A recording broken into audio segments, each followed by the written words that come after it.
Indija trostruko povećava podzemnu eksploataciju uglja. New Delhi predstavio planove za energetsku proizvodnju.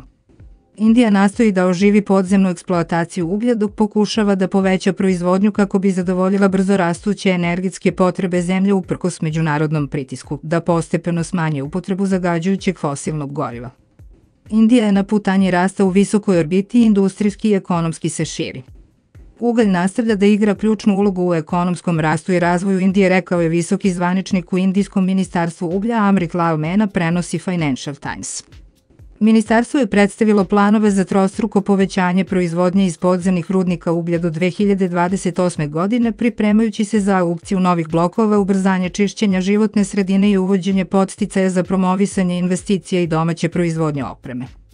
Indija kao drugi najveći proizvođač uglja posle Kine trenutno vadi oko 95% svog uglja iz površinskih kopova i oslanja se na ovo gorivo za proizvodnju oko 3/4 svoje električne energije.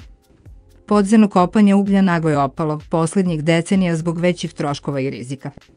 Namera da se poveća podzemno rudarenje u Indiji dolazi dok zemlja traži nove izvore uglja kako bi zadovoljila rastuću potražnju za energijom u sada najmnogoljudnijoj zemlji sveta i najbrže rastućoj velikoj ekonomiji.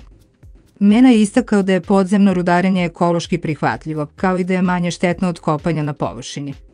On je naveo da podzemno rudarenje ne izaziva degradaciju zemljišta.